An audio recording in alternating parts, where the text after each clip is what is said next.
Maestro Mauricio, bienvenido a Conociendo a la Comunidad M. Me da muchísimo gusto tenerlo por acá. Ya hemos pasado varias etapas en estas entrevistas. De hecho, ya estamos cumpliendo un año desde que se empezaron a publicar estas entrevistas. Y pues bueno, muy contenta de tenerlo aquí. Nos gustaría que se presentara. Claro que sí, muchísimas gracias, Eunice.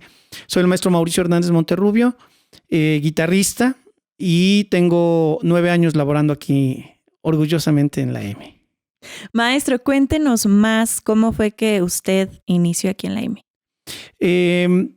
Realmente mi llegada aquí a la M se debió gracias al doctor Alejandro Moreno. Cuando él llegó como director de la escuela, me invitó a ser parte de la planta docente. Situación que por supuesto acepté con muchísimo gusto, porque con el doctor Alejandro tengo un dúo que ya tenemos muchos años trabajando juntos, 13 aproximadamente. Y pues hemos hecho un gran equipo de trabajo. Entonces, pues cuando recibí la invitación para ser maestro de la M, dije, por supuesto, yo encantado de aceptar esta invitación y de poder colaborar y tratar de dejar un poquito de lo que uno sabe con los alumnos, ¿no? Maestro, ¿cómo fueron sus inicios en la música y cómo fue que usted decide ser guitarrista y dedicarse, bueno, de lleno, de manera profesional a la música? Mira, te voy a contar toda la historia brevemente para que vean de dónde viene.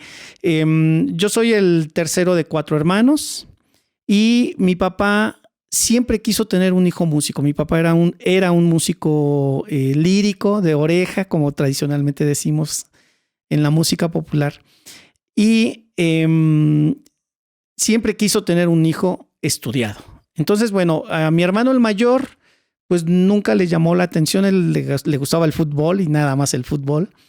Y luego está mi hermana, que tampoco le llamaba la atención estudiar música. Y yo me dejaba guiar un poquito por ellos. Yo tendría, no sé, 5 años cuando esto pasó. Pero un día era tal la insistencia de mi papá que un día dije, bueno, ya le voy a decir que sí a mi papá para que ya deje de estar molestando, ¿no? Sí. Entonces, bueno, recuerdo muy bien que esperé la llegada de mi papá del trabajo con muchas ganas, ¿no? De decirle, ya, bueno, enséñame un acorde, ¿no? Y sí, llegó a comer y le digo, bueno, enséñame un acorde, ¿no? Y siempre él decía, no, te voy a enseñar un acorde, ¿no? Pues yo no sabía qué era eso, pero órale, enséñame un acorde. Entonces, me enseñó un acorde, yo creo que el más fácil en la guitarra, que es un La mayor. Y entonces, cuando yo lo soné y sentí todos los sonidos limpiecitos, fue una sensación increíble. Y a partir de ese día yo dije, voy a ser guitarrista, ¿no? Yo tenía como 6 años aproximadamente. Pues mi papá hizo un trabajo muy importante en mí porque me ponía a sacar canciones de los discos, todavía eran discos LP, ¿no? Entonces me decía, vas a sacar esta canción, pero la quiero igualita. Entonces yo pues sabría 3, 4 acordes nada más, ¿no? Y entonces me daba yo a la tarea de investigarle ahí, de pisarle y de que sonara, ¿no? Y así fue como prácticamente empecé. Y ya a los 12 años tuve la oportunidad de inscribirme a la Facultad de Música de la Universidad Veracruzana. Yo soy de Jalapa, Veracruz. Entonces, pues tuve la gran fortuna de tener la escuela prácticamente en mi ciudad natal. Y empecé a estudiar a los 12 años mi carrera. Es una carrera de 10 años. Pocas universidades tienen carreras de tantos años, pero pues así son, ¿no? Y muy poca gente me cree que realmente la carrera dure tantos años, ¿no? Siempre me dicen, no, ¿cómo crees? ¿Cómo vas a empezar tu carrera de licenciatura cuando estás en la primaria o en la secundaria, ¿no? Pero sí es así. Entonces, bueno, empecé a estudiar en la licenciatura en la Facultad de Música en la Universidad Veracruzana a los 12 años, y pues de ahí se viene realmente un torrente de cosas muy significativas para mí. Pude lograr que el sueño de mi papá se cumpliera, ¿no? Y pues recayó en mis manos prácticamente, ¿no? Darle ese gusto. Muchas felicidades, maestro, y gracias por compartirnos brevemente cómo es que fue su formación académica y cómo decidió convertirse en guitarrista. ¿Cómo describiría el proceso que lo llevó a ser docente? Yo creo que, mira, cuando yo termino la licenciatura a los 22 años, yo decía que no iba a dar clases, porque yo salí prácticamente con la idea de ser un guitarrista, un ejecutante, ¿no? Y yo pensé que las invitaciones de los teatros iban a llegarme y me iban a llover, ¿no? Y pues no, realmente no. Entonces, eso es algo que se va dando conforme la carrera va caminando. Pero, pues, tuve la necesidad de empezar a trabajar. Y entonces, mi maestro de guitarra, Enrique Salmerón, estaba de director de la Facultad de Música. Y entonces me dice, ¿sabes qué? Hay unas horas y tienes que concursarlas. No me dijo, ¿quieres? ¿Puedes? No, me dijo, vas a concursarlas. Entonces, pues yo sin querer realmente, porque no quería yo dar clases, pues hice el examen de oposición, gané las horas y empecé con muy poquitas horas realmente. Y de ahí fue creciendo la cantidad de horas que me ofreció la universidad. Vamos a decir que fue por necesidad, ¿no? Pero la verdad es que lo agradezco porque ahora me encanta dar clases. Me encanta darle un poquito de mis conocimientos a los alumnos, que sepan cómo es que hago yo las cosas. Y yo creo que la docencia depende mucho de cada persona. O sea, qué es lo que a mí me ha funcionado y eso es lo que tú le das a los alumnos, ¿no? Sin embargo, siempre a los alumnos les digo que tomen lo que les convenga, que tomen lo que les sirva y lo que no les sirva, que lo desechen, ¿no? Porque no es una ley y no tengo toda la verdad yo, pero pues a mí me ha funcionado y por eso es que la comparto con mis alumnos. Y bueno, fue así como se fue dando el proceso de ser maestro. Ahora tengo 18 años prácticamente aquí en el estado de Hidalgo, 9 compartiendo con los alumnos de la M. Y pues la verdad es que lo sigo disfrutando al máximo. Tengo que decirlo, no me gusta la clase virtual porque hay muchas cosas que se pierden, ¿no? Y ahora que estamos retomando las clases presenciales, no sabes la verdad cómo lo estoy disfrutando. Maestro, aparte de mostrarle este conocimiento a sus alumnos y que darles esta libertad de que ellos tomen o dejen todo lo que usted les explica o les comparte, sabemos que el arte es algo que no se puede nada más encerrar en una cajita, sino que a la experiencia humana nos lleva a un sinfín de cosas, ¿no? A la expresión, a sentir cosas, etcétera. ¿Cómo lleva de la mano el poder guiar a un alumno con esta parte técnica, ya sea en la guitarra o en la materia que esté impartiendo, y aparte esta expresión y esta forma de que ellos encuentren cómo se van a identificar o cómo quieren identificarse ante los demás? Mira, yo creo que hay muchas cosas que nosotros tenemos que ver. Por ejemplo, la lectura nos sirve mucho. Ver buen cine nos sirve mucho. Escuchar buena música nos sirve. Entonces, yo creo que cada uno estamos siempre en constante renovación, ¿sí? En constante crecimiento. Entonces, yo creo que al alumno lo tienes que encaminar a, obviamente, la parte técnica le tienes que ayudar para que limpie todo lo que está mal puesto, ¿no?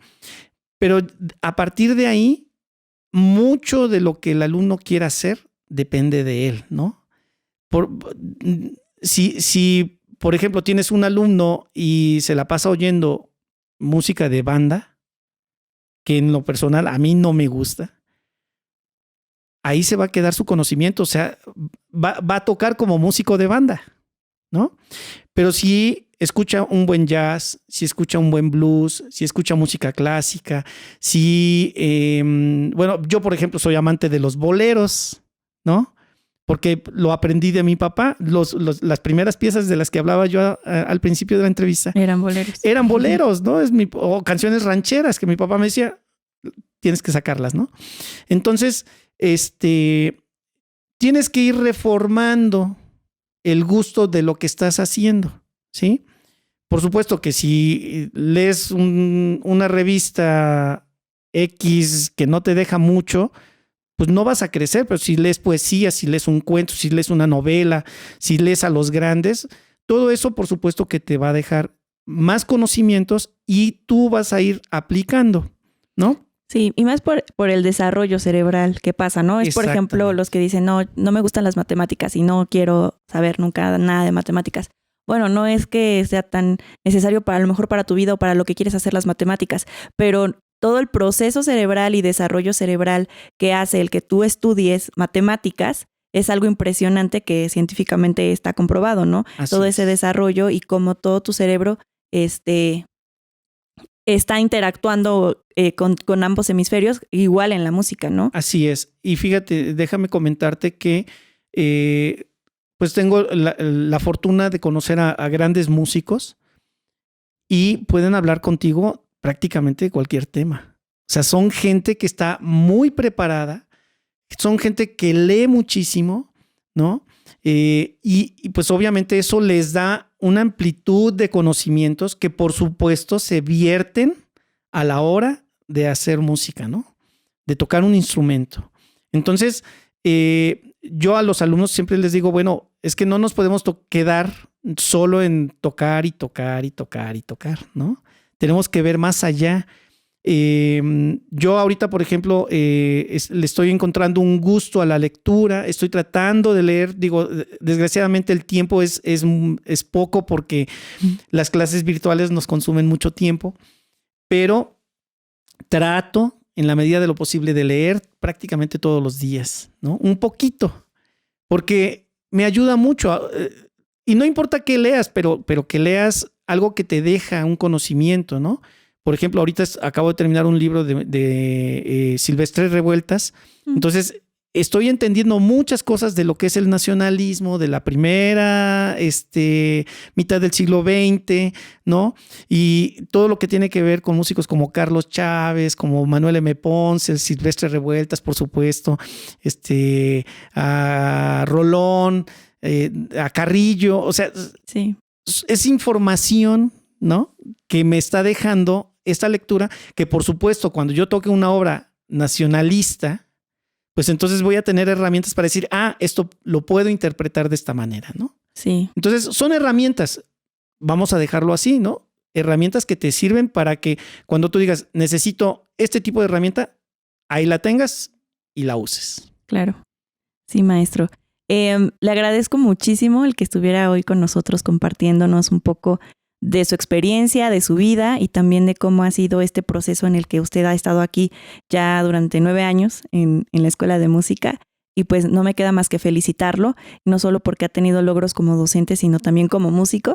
Aunque nos comentaba que al principio usted no quería ser docente y solo quería tocar. Bueno, creo que ahora se ha dado cuenta que la música pues da para todo, ¿no? Va de la mano y bueno, te agradezco muchísimo que me hayan invitado. Ya he visto algunas de las entrevistas que se han hecho y yo dije, tengo que estar ahí y bueno, afortunadamente ya estoy aquí. Te agradezco muchísimo la distinción y pues bueno, yo feliz de colaborar con todas las actividades que la Escuela de Música del Estado de Hidalgo ofrece, no solo a los alumnos, sino también al público en general, ¿no? Que esperemos que pronto ya retomemos conciertos en vivo y que estemos pisando escenarios como debe ser. Sí, maestro. Pues muchísimas gracias a usted por darse el tiempo y estar acá con nosotros. Y pues no sé si para cerrar nos quiere comentar algo. Pues nada más comentar a la gente, y casi siempre que me entrevistan lo hago, el hecho de escuchar buena música no quiere decir que tengan que ser músicos profesionales. Simple y sencillamente nos dará una nueva apertura, una nueva visión de lo que podemos ver en la vida, ¿no? Y pues que se acerquen, digo, que asistan a conciertos, que escuchen buena música, ¿no? Porque desgraciadamente estamos perdiendo la batalla contra la música popular, ¿no? Contra la música de masas. Entonces, y creo que, digo, hay mucha gente que me ha dicho, es que yo nunca he venido a un concierto y me encantó, ¿no? Entonces, bueno, esa es nuestra labor también, seguir ofreciendo conciertos para que la gente tenga algo nuevo, novedoso, que no... Luego me dicen, bueno, ¿y la guitarra clásica cómo se toca, no? Entonces, bueno, pues ve un concierto para ver, ¿no? ¿Qué es lo que hacemos? Muchísimas gracias por la invitación, Eunice. Encantado de estar aquí y cuantas veces quieran, aquí estaré. Muchas gracias a usted, maestro. Un abrazo.